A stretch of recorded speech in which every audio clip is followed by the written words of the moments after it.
हाँ फ्रेंड्स, आप सभी का एक बार फिर स्वागत है आपका अपना चैनल एग्जाम फॉर्मेट पर। दोस्तों आज हम लोग प्रैक्टिस सेट नंबर के तहत प्रैक्टिस सेट जो देख रहे हैं उसके तहत प्रैक्टिस सेट नंबर 9 लगाएंगे। ठीक है, 8 तक दिया गया है। जो नहीं देखे होंगे जाके देख ले, जबरदस्त क्वेश्चन कलेक्शन है, एग्जाम में आने की पूर्ण संभावना है। ठीक है दोस्त, बहुत अच्छा क्वेश्चन कलेक्शन है। और दूसरी बात की दोस्त, लगभग ऑलमोस्ट 95 to 98% कोर्स आप लोगों का करा दिया गया है फ्री ऑफ कॉस्ट में। जो नहीं देखे होंगे शुरू से 3200 कविता से लेके पूरा आप लोग आइए, पूरा कविता, स्टोरी, लेख, नाटक, लोकगीत, लोक साहित्य, आपका व्याकरण, टोटल चीज़ कराया हुआ है। जाकर आप लोग कंप्लीट करें और ये टेस्ट लगाएं। ठीक है, और इसके अलावा लोक साहित्य और व्याकरण, ये दो चीज़ जो देखा जा रहा है अभी तक 400 500 बच्चा लोग जो टेस्ट दिए हैं उस पर ये पता चल रहा है कि लोक साहित्य और व्याकरण में बहुत सारी दिक्कतें आ रही है। तो उसके लिए स्पेशल लोक साहित्य का टेस्ट सीरीज स्टार्ट किया गया है, जिसका एक टेस्ट लिया गया है और नेक्स्ट टेस्ट कल है दोस्त। ठीक है, तो जिसको ज्वाइन करना होगा वो आपसे काइंडली रिक्वेस्ट है कि जल्द से जल्द ज्वाइन करें, क्योंकि बेहद ज़बरदस्त क्वेश्चन है और टेस्ट का फी मात्र 180 रुपीज़ है। ठीक है दोस्त, मात्र 180 रुपीज़ है टेस्ट का फी। 10 टेस्ट रहेगा, पर टेस्ट में 55 क्वेश्चन रहेगा, 55 से 60 क्वेश्चन रहेगा पर टेस्ट में, और बेहद उम्दा क्वालिटी क्वेश्चन है दोस्त। और इससे कम से क्या होगा कि इससे आपका जो बेस, जो वीक पॉइंट है वो आपका मजबूत हो जाएगा। और यही लोग आपका लैंग्वेज पेपर में मेरिट में आपको लाने के लिए ज़बरदस्त ये रहेगा। ठीक है, और टेस्ट सीरीज फुल लेंथ का आपका 5 मिनट स्टार्ट होने वाला, उसका भी रजिस्ट्रेशन चल रहा है। ठीक है, तो चलिए स्टार्ट करते हैं बिना लेट के हुए प्रैक्टिस सेट नंबर 9। पहला क्वेश्चन है, केकर टुकड़ी के उड़ाए खातिर बम और गोली के वर्षा करल जाए रहे। अच्छा क्वेश्चन है, किसके टुकड़ी को। अब आपको पता होना चाहिए दोस्त कि ये कहाँ से लिया गया है। तो ये कविता से लिया गया है दोस्त। ये कविता से अल्बर्ट एक्का पढ़े होंगे, वहाँ से लिया गया है। तो उसी के टुकड़ी को उड़ाने के बारे ये बात किया जा रहा है। ठीक है, और आपसे रिक्वेस्ट है कि आप अपना मन में जवाब देते चलेंगे और लास्ट में कमेंट करके बताएंगे कि वीडियो कैसा लगा और आपका कितना सही हुआ। ठीक है, पहला क्वेश्चन का हो गया सी। नेक्स्ट क्वेश्चन देखते हैं दोस्त, महेश्वर दास मुसद्दी का लिखल कविता लगे। अब देखिए, कविता का जो ट्रिक है, लेखक का कविता और कहानी जो ट्रिक बनाया हुआ है, धांसू ट्रिक, अब नहीं देखे होंगे तो आपका गलती है। एग्जाम फॉर्मेट कुछ नहीं कर सकता है, इतना शानदार ट्रिक बनाया हुआ है। तो महेश्वर दास गुप्ता का लिखल कविता लगा। अब उसके द्वारा लिखा हुआ कविता कौन है। आह्वान, झारखंड वंदना, हमरे का नागपुर या माटी, क्या है दोस्त बताइए। तो उम्मीद करते हैं आप लोग जवाब दे चुके होंगे। बिल्कुल सही जवाब दिए हैं, ऑप्शन नंबर सी, हमरे का नागपुर है उसके द्वारा लिखित कविता। ठीक है, क्वेश्चन नंबर 3 देखते हैं। क्वेश्चन नंबर 3, वसुधा कौन कविता में आया है। यह भी कविता से लिया हुआ है। अब वसुधा कौन कविता में आया है। जखम में, नवा चांद और गोपी चांद में, राम रघुवरे में, और वसुधा के देहु जीवन में। ये अच्छा क्वेश्चन है और आसान भी क्वेश्चन है। तो वसुधा कौन कविता में आया है दोस्त। तो बिल्कुल सही जवाब दिए हैं, वसुधा के देहु जीवन नमक कविता है, वहाँ इसका नाम आया है। ठीक है, तो ऑप्शन नंबर डी सही हो जाएगा। क्वेश्चन अच्छा है दोस्त, पूरा एग्जाम में आने की पूरी पूर्ण संभावना है। ठीक है, इसलिए आपसे रिक्वेस्ट है कि मन लगा के बिना स्किप किए पूरा वीडियो देखें। क्वेश्चन नंबर 4 देखते हैं, चरका कुटे ललका उसका काल आगे। अब ये आपका पूछा है, ये क्या है, इसका मीनिंग नहीं पूछ रहा है, ये क्या है। बुझवल है, कहावत, मुहावरा है, कुछ नहीं है, क्या है। अच्छा क्वेश्चन है, ऐसा क्वेश्चन देखने को आपको हर हाल में मिलेगा एग्जाम हॉल में। तो चरका कुटे ललका उसका क्या है, अब इसको पहचानना है आपको। बुझवल है, कहावत, मुहावरा, क्या है दोस्त। तो ये चरका कुटे ललका उसका, इसका मतलब है कि दांत और जीभ के बारे में बात हो रहा है, जो कि एक पहेली है। ठीक है, तो बुझवल के बारे में ये बात हो रहा है, ऑप्शन नंबर ए सही है। क्वेश्चन नंबर 5, पावस कविता में अधिकतम कितना समय लागेला। अच्छा क्वेश्चन है।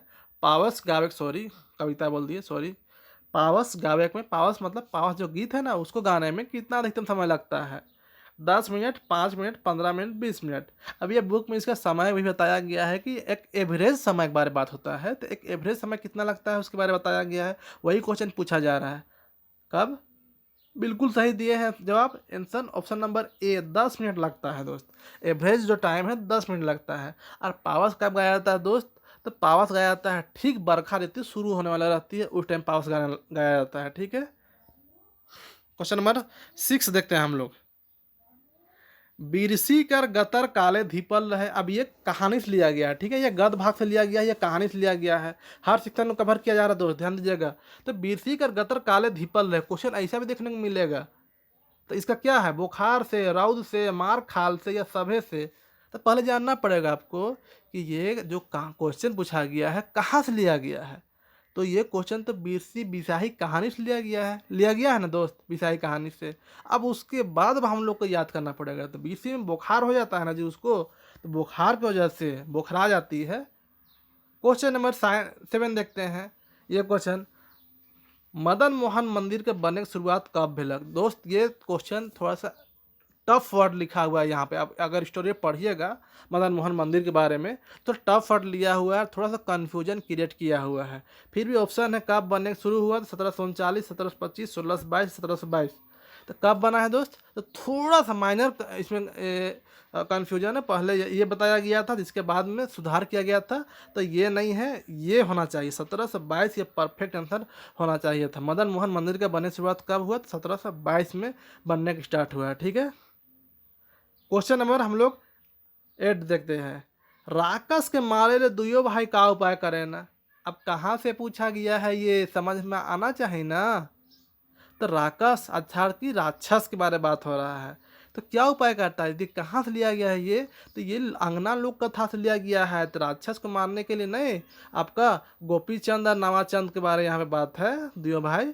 तो तलवार से, तीर धनुष से डहर में गच गिरा के या डहर में दवाई गाड़ के क्या करने का उन लोग जो राक्षस को मारने का उपाय करता है? तो बोलिए। तो बिल्कुल सही जवाब दे रहे हैं, एकदम सही जवाब है दोस्त। ऑप्शन नंबर डी सही हो जाएगा, डहर में दवाई गाड़ के। क्वेश्चन नंबर 9 देखते हैं। जगन्नाथ मंदिर में केकर धातु का मूर्ति बनाल जाए है? ये अच्छा क्वेश्चन है। 4 गो ऑप्शन दिया हुआ है, ऑप्शन आप लोग देख सकते हैं कि जगन्नाथ मंदिर में केकर धातु का मूर्ति बनाल जाए है। आप लोग जवाब दीजिए। तो हाँ, बिल्कुल सही जवाब दिए हैं कि जगन्नाथ मंदिर में बंसीधर का जो मूर्ति है ना दोस्त, वो धातु का बना हुआ है। वो धातु का बना हुआ है, ये सब दूसरा का बना हुआ है। ठीक है, धातु का वहाँ बंसीधर का मूर्ति बना हुआ है। क्वेश्चन नंबर यहाँ पे 10 देखते हैं। इनकर में से कौन वाद्य यंत्र का प्रयोग पावस में नहीं होवेला? अब पावस में कौन वाद्य यंत्र का प्रयोग नहीं होता है? दिया हुआ में से जो ऑप्शन दिया हुआ 4 ठो, उसमें पावस जो गीत है उसमें किसका प्रयोग नहीं होता है? ये आपका फिर लोकगीत का क्वेश्चन है, तो ये अच्छा क्वेश्चन है। तो यहाँ पे बांसुरी का प्रयोग नहीं होता है। ठीक है, बांसुरी का प्रयोग नहीं होता है। मोटा मोटी ये जो मजबूत जो आवाज़ वाला जो है, जो वाद्य यंत्र जो कि थोड़ा कर्कश आवाज़ वाला, उसको यूज किया जाता है पावस में।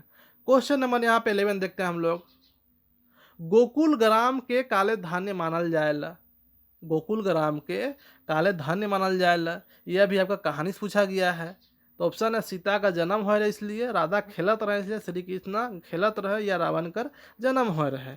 इसका परफेक्ट आंसर क्या हो जाएगा, आप लोग जवाब दीजिए। तो बिल्कुल सही जवाब है कि गोकुल ग्राम का इसलिए माना जाता है क्योंकि श्री कृष्ण जी वहीं पे खेलते थे, वहीं पे गोकुल ग्राम पे, इसलिए धान्य माना जाता है। उसको पढ़िएगा तो यहाँ पे मिल जाएगा इसका आंसर। क्वेश्चन नंबर यहाँ पे हम लोग देखते हैं नेक्स्ट क्वेश्चन, क्वेश्चन नंबर 12। पचरंगी राग छंद कौन राग कर भेद है कई? अच्छा क्वेश्चन है अभी कि पचरंगी राग है जो कि फगुआ का जो है ना जी, पचरंगी पुछारी ये सब। तो पचरंगी राग छंद कौन राग कर भेद है के? पावस, फगुआ, उदासी, डमकच। तो यहाँ पे आपको आंसर बता ही दिया गया है कि पचरंगी राग छंद आपका फगुआ का ही भेद है। फगुआ का, हाँ फगुआ का। चलिए नेक्स्ट क्वेश्चन देखते हैं, क्वेश्चन नंबर यहाँ पे 13। कौन पूछलक सुगो सांझ भेरा कहो जाए रहे का? एकला दोकला, मतलब कि कौन पूछा था कि सुगो, अब सुगो कहाँ से? आज ही नाटक करम बिहान का लिया गया है ये क्वेश्चन, सुगो वाला जी, सुगो। तो कौन पूछा था? एकला दोकला मतलब कि अकेले कहीं पे सुगो गई थी का शाम टाइम? कौन पूछा था? पहान, मंगरा, सहेली या शिवा? कौन पूछा था बोलिए। बिल्कुल सही जवाब दिए हैं। पहान आया था जब उसको देखने के लिए। सुगो जब बेहोश हो जाती है तो उसके बाद जब आता है पहान देखने के लिए, झाड़ फूक के नाम पे ओझार पहान लोग को बुलाया जाता है, तो उस टाइम ये पूछता है। क्वेश्चन नंबर यहाँ पे 14 देखते हैं। नागपुरी भाषी क्षेत्र में देवठान माने का होवेला? अच्छा क्वेश्चन है ये भी। नागपुरी भाषी क्षेत्र में देवउठान माने का होवेला? देव के उठाक, त्योहार, दुयो या देवउठान माने तो क्या होता है? तो बिल्कुल सही जवाब दिए हैं, देव को उठाना भी होता है और त्योहार भी बोला जाता है उसको। तो ऑप्शन नंबर सी सही हो जाएगा। ठीक है, ध्यान दीजिएगा, देव नहीं होता है देव उठान मतलब, हाँ देव को उठाना होता है और त्योहार भी है। क्वेश्चन नंबर यहाँ पे 15 देखते हैं हम लोग। फगुआ लोकगीत कैसन गीता है? फगुआ लोकगीत जो है वो कैसन गीता है, बिल्कुल ऐसा ही क्वेश्चन देखने को मिलेगा। तो फगुआ लोकगीत कैसन गीता है, जनाना मर्दाना दुइयो या कोई नहीं। तो आप लोग याद रखिएगा और ऑप्शन दीजिए। तो बिल्कुल सही जवाब दिए हैं आप लोग कि आप लोग याद रखिएगा कि फगुआ जो लोकगीत है मर्द लोग का है, मर्दाना जेंट्स लोग का है, जेंट्स लोग का है फगुआ लोकगीत। हाँ, देखिए दोस्त, पढ़ना आप लोग तो उम्मीद करते हैं कि मोटा मोटी आप लोग कोर्स पढ़ ही लिए होंगे एक बार, और जो बहुत को कुछ नहीं पढ़ेंगे जो भी, वो लगभग 70 से 80% पढ़ लिए होंगे। तो इसलिए आपसे रिक्वेस्ट है कि आप लोग टेस्ट ज्वाइन कर लीजिए दोस्त। टेस्ट लगाइएगा ना तो नया क्वेश्चन आपका जो कलेक्ट होगा, और दूसरी बात है कि जो माइंड में है वो रिकॉल होगा। ठीक है, तो स्मार्ट स्टडी बहुत जरूरी है इस कंपटीशन में। ठीक है, 180 रुपये मात्र प्राइस रखा गया है लोक साहित्य और व्याकरण का साथ में। और अगर आपको टेस्ट सीरीज आपका जो 5 मई से स्टार्ट होने वाला है, फुल लेंथ जो कि 100 क्वेश्चन का रहेगा, पूरा कवर किया गया, अगर साथ में अगर कॉम्बो पैक ले लीजिएगा तो आपका मात्र 425 रुपये में दिया जा रहा है वो चीज़। हाँ, तो इसलिए आप लोग ज्वाइन कर सकते हैं जितना जल्दी। क्वेश्चन नंबर 16, मैना और बूट कैसन कथा लागे। ये अच्छा क्वेश्चन है कि मैना और बूट कैसन कथा लागे। जो बहुत सारे दोस्त को क्या कन्फ्यूजन है कि जो लोक साहित्य दिया हुआ कथा उसको पढ़ना है तो नहीं पढ़ना है, ऐसा ही क्वेश्चन पूछेगा। मैना और बूट कैसन कथा लागे, मैना और बूट का जो कहानी है उससे नहीं पूछेगा। तो साहसिक कथा, बाल कथा, अंधविश्वास कथा और परी कथा क्या है मैना और बूट, इसके बारे में बताया गया है। बिल्कुल सही जवाब दिए हैं, ऑप्शन नंबर बी हो जाएगा। बाल कथा है, बच्चों की कथा है, सब मैना और बूट। क्वेश्चन नंबर यहाँ पे हम 17 देखते हैं। नागपुरी के कौन भोजपुरी का रूप बोली माइन है। नागपुरी के कौन भोजपुरी का रूप बोली माइन है, ये भी अच्छा क्वेश्चन है। एक ऐसा क्वेश्चन देखने को मिलेगी आप लोग को, तो तैयार रहिए ऐसे क्वेश्चन के लिए। तो नागपुरी का, तो मोटा मोटी नागपुरी के लिए 3 ठो आप लोग का मत दिया गया है। 2 ठो मत आपका गियर्सन दिया है और तीसरा मत आपका फादर पीटर शांति नवरंगी जी दिए हैं, जिसको बुक आउट द्वारा जो प्रतिपादित किया गया था उसको इन लोग सहमति जताया है पीटर शांति नवरंगी, और उसका बात को फिर आपका श्रवण कुमार गोस्वामी और बीपी केसरी सहमति जताया है। 3 ठो मोटा मोटी मत दिया गया है, याद करिए। पहला मत क्या है, तो पहला मत है कि ये भोजपुरी की उपबोली है। कौन बोला है, तो गियर्सन बोला है। ठीक है, दूसरा मत क्या है कि मगही की तरह मागधी और भोजपुरी की तरह मागधी उपभ्रंश का ये है निकला हुआ, मागधी उपभ्रंश निकला हुआ है। कौन बोला है, इसको भी गियर्सन ने बोला है। और तीसरा जो मत है, तीसरा मत बेहद इंपॉर्टेंट मत है, इसी को नागपुरिया भाषी विद्वान लोग ज़्यादा वैल्यू देते हैं। तीसरा मत है कि नागपुरी का उद्भव कैसे हुआ है, तो नागपुरी भोजपुरी मगही की तरह एक स्वतंत्र बिहार की चौथी भाषा है। स्वतंत्र भाषा इसको कौन बोला है, तो बुकआउट बोला है। बुकआउट, और इसको सहमति कौन दिया, पीटर शांति नौरंगी जी दिए हैं। कभी कभी अगर दे देगा कि चौथा बोली कौन मारे है बिहार कर, तो शांति नौरंगी भी दे देंगे तो आप सही मार सकते हैं। ठीक है, उसको सहमति कौन कौन जताए थे, तो श्रवण कुमार गोस्वामी जताए थे और बीपी केसरी जताए थे। ठीक है, तो भोजपुरी के रूप बोली कौन माने हैं, तो गियर्सन मान ले हैं। ठीक है, और एगो मागधी उपभ्रंश भी यही माने थे। क्वेश्चन नंबर 18 देखते हैं हम लोग। हितैषी कार्यालय चाईबासा का स्थापना काल लगे, मतलब हितैषी कार्यालय चाईबासा का स्थापना कब हुआ है। ये क्वेश्चन का आप लोग कमेंट करके बताइएगा दोस्त। ये क्वेश्चन में थोड़ा सा डाउट आ गया है यहाँ पे, क्योंकि जहाँ से ये क्वेश्चन कलेक्ट किया गया है वहाँ पे थोड़ा सा सस्पेंस लगता है, तो इसलिए हम नहीं चाहते कि आप लोग कोई भी सस्पेंस में रहे या कुछ गलत बता दिया जाए। तो इसलिए जिसको भी आइडिया होगा इसके बाद आप लोग जवाब दीजिएगा। ठीक है, आप लोग कमेंट करके बताइएगा। क्वेश्चन नंबर 18 का, हितैषी कार्यालय का स्थापना कब हुआ है। ठीक है, चलिए क्वेश्चन नंबर 19 देखते हैं दोस्त।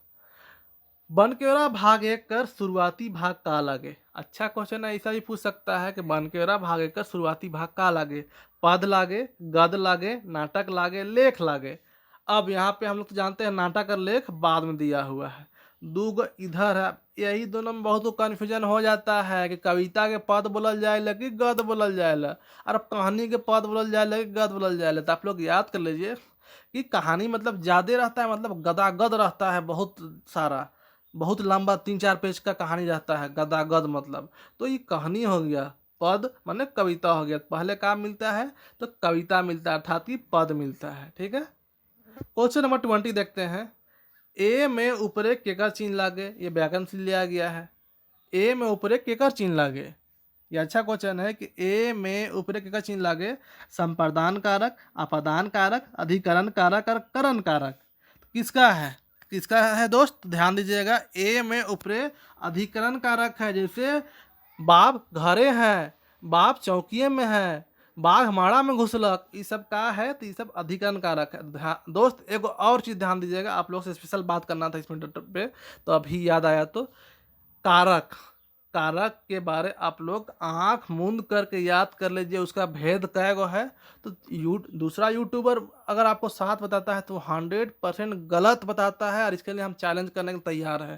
कारक का भेद कितना है, तो कारक का 8 भेद है, ठीक है, 8 भेद है कारक का हिंदी की तरह। उसका चिन्हा कै गो है, तो चिन्हा 7 गो है, चिन्हा 7 गो है, भेद 8 गो है, ठीक है। अगर आपको सेंटेंस दे देगा कि मंगरू भात खालक, मंगरू भात खालक, मंगरू गच चघलक, ये सब क्वेश्चन अगर दे देगा तो ये क्या है, ये सब कारक नहीं है का, कारक है, भले उसका चिन्हा नहीं मिलता है। तो कारक का भेद पूछेगा तो 7 को मारिएगा, और उसका चिन्हा पूछे, सॉरी, भेद पूछेगा तो 8 को मारिएगा, और उसका चिन्हा पूछेगा तो 7 को मारिएगा। बेहद इंपॉर्टेंट क्वेश्चन है दोस्त, इसलिए याद रखिए, ऐसा क्वेश्चन पूछ सकता है, बहुत चांसेस है पूछने का कारक का भेद, ठीक है। तो कारक का क्या भेद है, तो भेद, भेद इक्वल टू कै गो है, तो भेद 8 गो है, और चिन्ह कै गो मिलता है कारक का, चिन्ह तो 7 को मिलता है। कै गो का नहीं मिलता है, नहीं मिलता है तो एक ठो का नहीं मिलता है, ठीक है। कोई कोई यूट्यूबर को देखे कि 7 को पढ़ाता है, ठीक है, आप कोई कोई यूट्यूबर बोलता है 7 को है, लेकिन एकदम 100% गलत है दोस्त, 100% गलत है, बता दे रहे हैं। क्योंकि ना हम सिर्फ नागपुरी हम पढ़ाते नहीं है दोस्त, सिर्फ नागपुरी हम पढ़ाते नहीं हैं, नागपुरी से हम पीजी भी नागपुरी से किए हुए हैं, और बहुत जल्द पीएचडी करने का भी उससे प्लान किया गया है, ठीक है। चलिए, इसलिए आपसे रिक्वेस्ट है कि 8 को मानिएगा। चलिए क्वेश्चन नंबर यहाँ पे 21 देखते हैं। जुआरी में आरी का लगे, अब जुआरी में आरी का लगे, प्रत्यय, उपसर्ग, अव्यय, क्रिया विशेषण, क्रिया लिखा है उसको क्रिया पढ़ लीजिएगा, ठीक है, कोई कोई वर्ड में थोड़ा टाइपिंग मिस्टेक हो जाता है।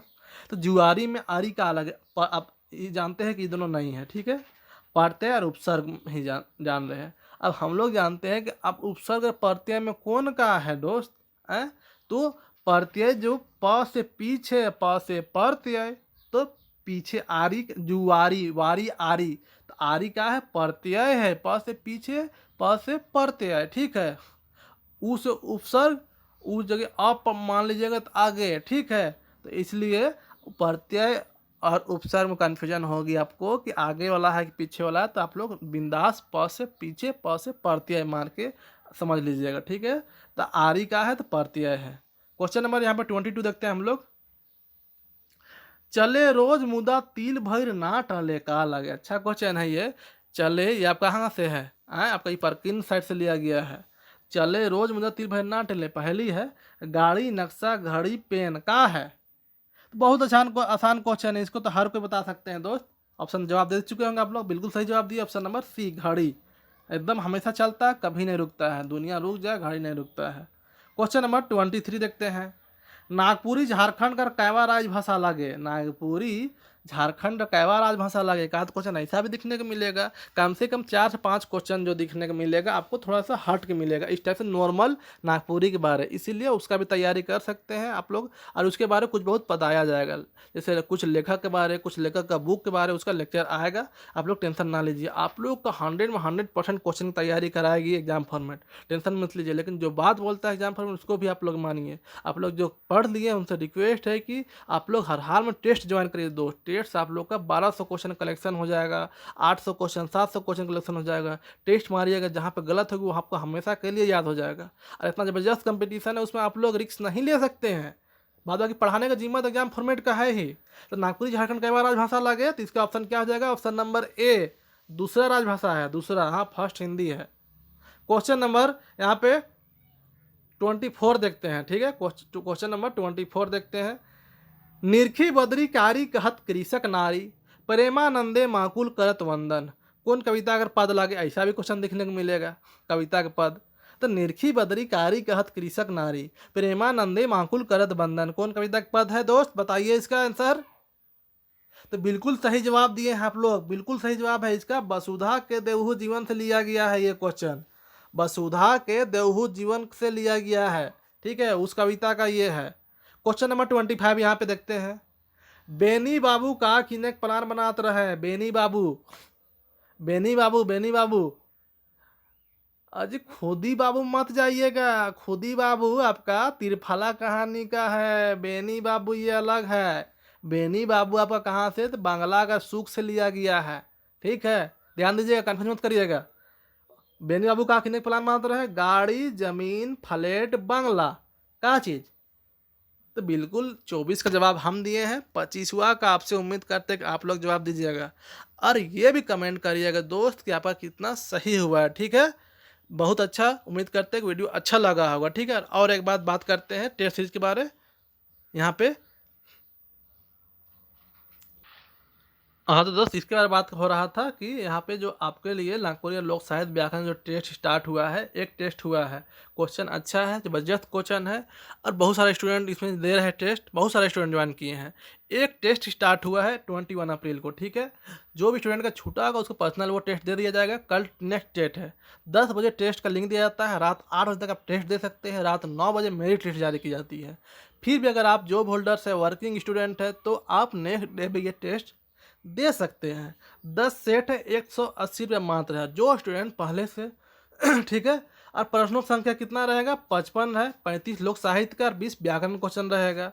और यहाँ पे और आगे देखते हैं कुछ स्पेशल ऑफर के बारे में। यहाँ पे बात किया गया है कि लोक साहित्य व्याकरण टेस्ट जो कि अभी चल रहा है, किस स्टार्ट हुआ है, ठीक है, जिसमें लोक साहित्य और स्पेशल व्याकरण प्लस टेस्ट सीरीज 2 जो कि आपका 100 क्वेश्चन का रहेगा, 5 मई से स्टार्ट हो रहा है। उसको अगर आप लीजिएगा तो 500 रुपया में आपका प्राइस है। लेकिन अगर अभी लीजिएगा, एक साथ दोनों को कॉम्बो पैक लीजिएगा, तो दोनों कॉम्बो पैक लीजिएगा दोस्त, तो आपको 425 रुपया में दोनों का कॉम्बो पैक आपको मिल जाएगी। ठीक है, बहुत अच्छा क्वेश्चन है। और टारगेट रखा गया है कि टेस्ट सीरीज 2, ठीक है दोस्त, टेस्ट सीरीज 2, ठीक है, ये जो टेस्ट है ये टेस्ट को देते हुए ठीक एग्ज़ाम के आसपास इस टेस्ट को ख़त्म करना है। और ये टेस्ट ख़त्म होते ही आपको एग्ज़ाम में बैठना है। ठीक है, तो आपके पास 1200 क्वेश्चन कलेक्शन रहेगा, प्लस लोक साहित्य कलेक्शन रहेगा, तो आपको एग्ज़ाम में बिल्कुल भी दिक्कत नहीं होने वाली है। ठीक है, आगे देखते हैं। यहाँ पे कुछ मुख्य आकर्षण भी हैं दोस्त। और एक बात है, और यहाँ पे कि जो वैसे स्टूडेंट जो लोक साहित्य व्याकरण टेस्ट सीरीज फुल लेंथ 1 जो कि अभी चल रहा है, और टेस्ट सीरीज लेंथ 2 जो कि 5 मई से स्टार्ट होने वाला है, उसको दोनों को अगर जो इसको लेना है तीनों को, तो 800 प्राइस रखा गया है। 800 अगर तीनों को आप ज्वाइन करेंगे साथ, तो 650 रुपया में आपको तीनों दे दी जाएगी। 650 रुपया मात्र तीनों। ठीक है, मतलब कि 12 दिन 24,034 टेस्ट आपका क्वेश्चन का भंडार हो जाएगा आपके पास। दूसरी बात की PDF भी दी जाती है, टेस्ट लगाया जाता है, और जहाँ पे क्वेश्चन में प्रॉब्लम आती है वहाँ पे डिस्कशन भी किया जाता है। और ये सब क्वेश्चन का कुछ दिन बाद आप लोग का एक्सप्लेनेशन भी मिलने लगेगा। ठीक है, तो सिर्फ पढ़ना बड़ी बात नहीं है, स्मार्ट स्टडी करना बड़ी बात है। ठीक है, अक्सर स्टूडेंट 5 से 4 क्वेश्चन के चलते फेल कर जाते हैं, जबकि 10 क्वेश्चन वो जानते हुए वो गलती कर देते हैं। यही चीज़ को ख़त्म करेगा, आपका तैयारी को बूस्ट करेगा। ठीक है, और बहुत कम प्राइस रखा गया है दोस्त, 180 रुपया में आपको लोक साहित्य का जबरदस्त क्वेश्चन है। पहले आपको लिंक से टेस्ट दिलाई जाएगी, लिंक के थ्रू, उसके बाद उस पर आपका मेरिट लिस्ट निकलता है, उसके बाद आपको PDF भी दे दी जाती है। और आपका लिंक ऐसा नहीं कि आपका एग्जाम तक वो लिंक काम करेगा। ठीक है, चलिए वीडियो ज़्यादा लंबा हो जाएगा, इसलिए आपसे रिक्वेस्ट है कि टेस्ट जल्दी ज्वाइन करें। और कल से सेकेंड टेस्ट है। ठीक है, तो इसलिए आज ही आप लोग टेस्ट ज्वाइन कर सकते हैं। जिसको ज्वाइन करना होगा वो इस नंबर पे फ़ोन पे कर सकते हैं, इस नंबर पर गूगल पे कर सकते हैं, इस नंबर पे पेटीएम कर सकते हैं। और जिसको ज़्यादा जानकारी होगा उसको ये कॉल करके इस नंबर पे वेरिफिकेशन कर सकते हैं। ठीक है, और दूसरी बात क्या खूबी है, एग्ज़ाम बेस्ड पूरा क्वेश्चन है, स्टडी संबंधित पूछताछ हेल्पलाइन लाइन 24 घंटा चालू है। कभी भी आपको कुछ भी नागपुरी संबंधित दिक्कत होती है दोस्त, तो आप लोग जो पूछ सकते हैं। और मोड ऑफ एग्जाम ऑनलाइन रहेगा, डाउट जो भी होता है उसके बारे में चर्चा की जाती है ग्रुप में, और इसके लेके स्पेशल लेक्चर भी आएगा। ठीक है, चलिए इसके साथ लेक्चर ख़त्म किया जाता है दोस्त। जय जोहार, जय झारखंड।